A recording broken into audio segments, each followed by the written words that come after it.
Hello, everyone. This is Adam Meister, the Bitcoin Meister, the Disrupt Meister. Welcome to the One Bitcoin Show. Today is October 16th, 2017. Buy and hold, strong hand, enjoy your crypto dividends. Aren't sayings. These are ways of life, people. Seriously, think about it. Think about it. All right. Yesterday's shows, there were two yesterday. They're linked to below. Tomorrow's show is going to probably be early because I am leaving for Israel tomorrow. Yay! See you soon, Tel Aviv. Also, remember, if you want a crypto consultation, you can email me at adam@trezorhelp.com. I can help you set up your Trezor. We can talk about anything. And if you've got any questions, email me there too, adam@trezorhelp.com. And of course, follow me on Twitter. That thing has been exploding. We have a Twitter poll about B-Gold out there. Tweet that out, retweet that, et cetera, et cetera. TechBalt, TechBalt. Everything is linked to below, all the important links that I discuss here. So the theme I've been getting lately in the news that can sum up the news of the week is Bitcoin is not... It's not about gatekeepers and credentials. You need to be your own boss in every aspect of Bitcoin, especially when it pertains to gathering information about Bitcoin and cryptocurrency and learning. So we have people out there. We do have almost mainstream sources of news in the Bitcoin and cryptocurrency ecosystem now. And they all have their biases and everything. And it's natural. We've been raised in the world where there are gatekeepers, where people are used to going to Fox News or CNN to tell them, to dictate, what's really going on, and just to have these easy one-stop sources that are popular. But that's not what Bitcoin is about. Or crypto. It's supposed to be decentralized. You're not supposed to need any credentials to be a Bitcoin user or someone who knows about Bitcoin. These organizations try to make themselves out to be official organizations. Well, anyone can be. In Bitcoin, you can be an official Bitcoin. You don't need a permit from the government to be a business or be a news source when it comes to Bitcoin. So I hang, online at least, with people who are quite independent. There's some affiliations of people that I get my information from, and I love to share different sources of information here, and it gives you different views of what is going on. And again, people might remember a video from about 10 days ago now. I linked to it below. It lists all of my who's who in Bitcoin type of thing, and I'm not trying to be a gate. I'm saying check it out. Decide if any of these. Some of this stuff can be very complex right now in Bitcoin. And some of the guys that I have on, all the people I hang with are smart.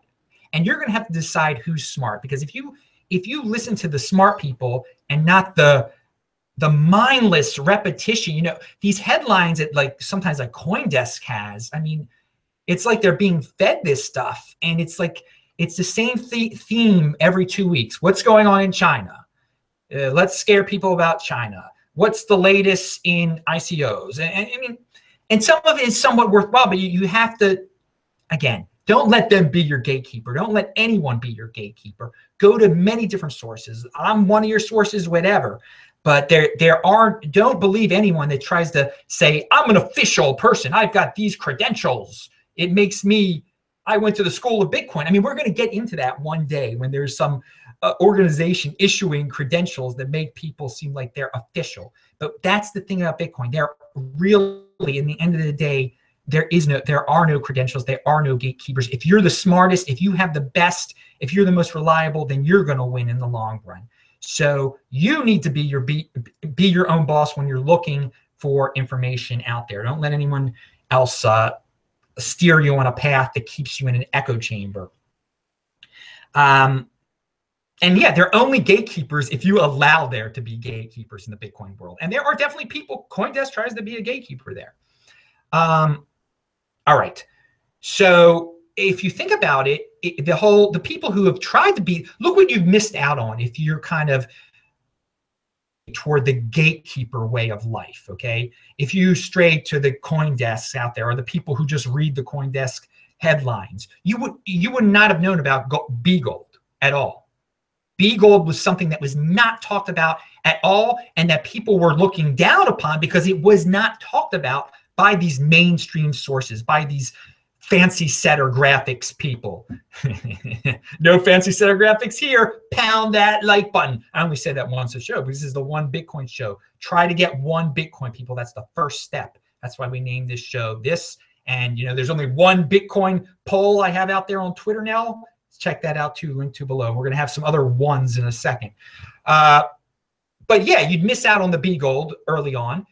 And I was talking about it here. I was the first one to talk about the B Gold.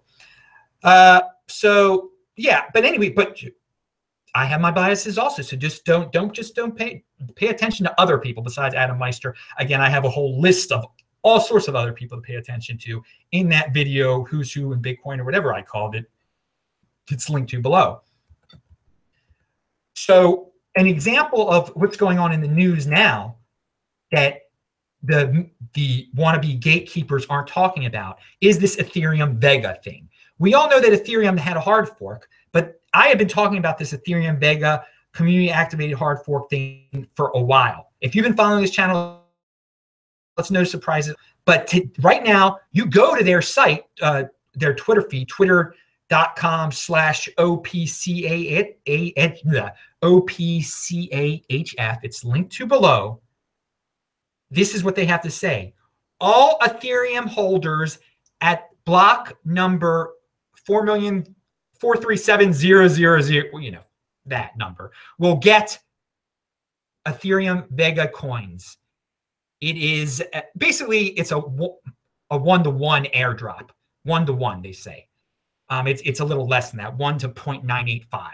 All right, so basically, if you've got Ethereum, you're going to get this Ethereum Vega stuff also, and the same amount. Now, it's obviously these people do not speak English well, but check out their Twitter feed. I'm giving you the info. You can decide on your own how legitimate it is or whatever, but there's something going on out there. This hard fork is not as clean as everyone's making it out to be. Somebody else out there is saying they're forming an Ethereum 3 off of this, and none of the mainstream is talking about this, but I've been talking about it because, again, you can't go through these wannabe gatekeepers and stuff. You can't go through the credentialed news sources, or else you're going to miss something like this. And this is an opportunity. If you get this free Ethereum Vega crypto dividend, then sell it for the Bitcoin, baby, because that's what it's about. That's what, bottom line is, if you listen to some of these, if you just blindly follow the mainstream, you're going to miss the opportunities to get more Bitcoin, be it indirectly through this or by other means. So that is obviously, I link to all the stuff that pertains to that I know about this Vega, Ethereum Vega below. All right. So there's a picture of the day is from Josh Nussbaum. He's been on this show before. He's awesome, a smart guy. You should follow him. His blog post, the blockchain project ecosystem. He gives this whole diagram. It's very interesting. I'm not going to get in. We're going to talk about it maybe on tomorrow's show, but it's an awesome picture. So check that out. It's linked to below. All right. So, and going back, I have been predicting a third Ethereum for a while. The Tonebays before me even had been predicting a third, that there would be a fork. And when we were talking about it, and now it's coming true, it looks like, with this Vega thing. Had you listened to the gatekeepers, you would not know, or the wannabe gatekeepers. There are no, you define who the gatekeepers are. Don't let there be gatekeepers, but people, the 80%, they've defined that they're gatekeepers out there, okay? The 20%, we don't go through anybody's gates. So yeah, for a while, we've been talking about this third. I thought it was going to be a dire situation. But I'm willing to admit that I was wrong about it being bad. Back in the day, I thought, I did not know about understand the friendly fork concept at first before I thought of it in March. And now it has become reality that these forks aren't the end of the world. They are, in fact, opportunities for us, for those of us who can think rationally and who can think long term. So again, these crypto dividends are a good thing. I did not know about it. And again, it's got to be safe and everything. A crypto dividend is only good if it's safe, but we're all doing research on that. But in the old days, when I was predicting Ethereum 3, I thought it would be bad, and it isn't bad for Ethereum. But I don't know why they don't talk about it on the CoinDesk.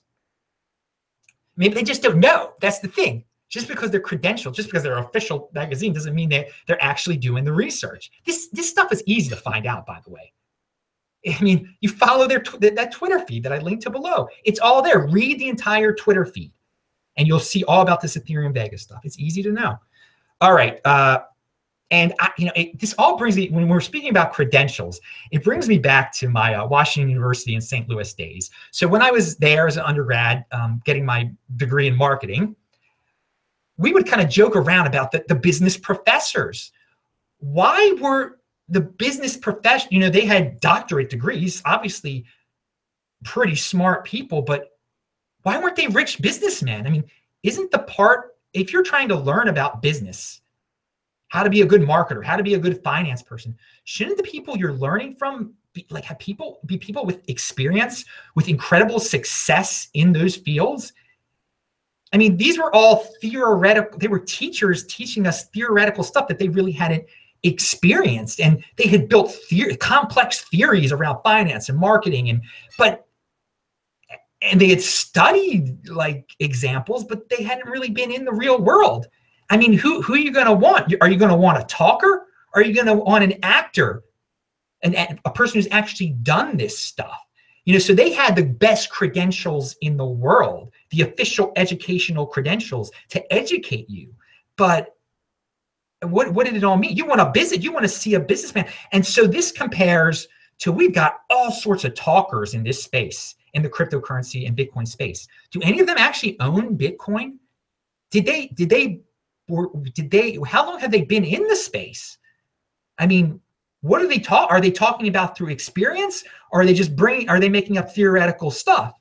I mean, do they have an archive where you can see like they've consistently been doing X, Y, practicing what they're preaching, or are they just jumping on the latest altcoin flavor of the month? And I think, and again, this takes research, and I've tried to weed out the ones with the kind of relying on fake credentials from the people who are really experienced, the real businessmen, as it were, in this, the real people who actually own this stuff, who were in there early. So there's a lot of new stuff popping up all the time. And do these writers, are they just writing about it, or do they really experience all this stuff? They're supposed to be researchers. Do they actually research, or do they just pretend to research and just rely on the fact that they are an officially authorized writer by this CoinDesk or whoever? And I don't want to pick on CoinDesk and everything, but there's a lot of people who just blindly go over there, and they have some useful information sometimes. But dude, if you just read those headlines, that's all you do, man, you're missing out a lot of opportunity, and you're not expanding your mind properly. So, all right, the poll, I've mentioned the poll before. So the flashback link of the day is actually, speaking of altcoin flavor of the month, is from March. It's just, I randomly found it of mine, but I talk about the altcoin flavors of the month. I have a long-term thinking lesson of the day here also. And that is, back in July of 2016, I started posting some of my stuff on Steemit, and I got $177 Steam dollars, okay? So back then, you can see me on the Ty Zen show saying, dude, don't use this to buy Steam, use this to buy Bitcoin. And I practiced what I preached. So with that $177 worth of Steam in July, I immediately converted into Bitcoin, which today is worth $1,500. That same amount of Steam dollars that I was given for free is now worth $1,500 in Bitcoin. I'm Adam Meister, the Bitcoin Meister, this long-term thinking. Remember to subscribe to this channel, like this video, share this video. Do check out this notes section below. That was your lesson, your daily lesson in long-term thinking and what's going on today. Tomorrow will be earlier, so I'll talk to you later. Bye.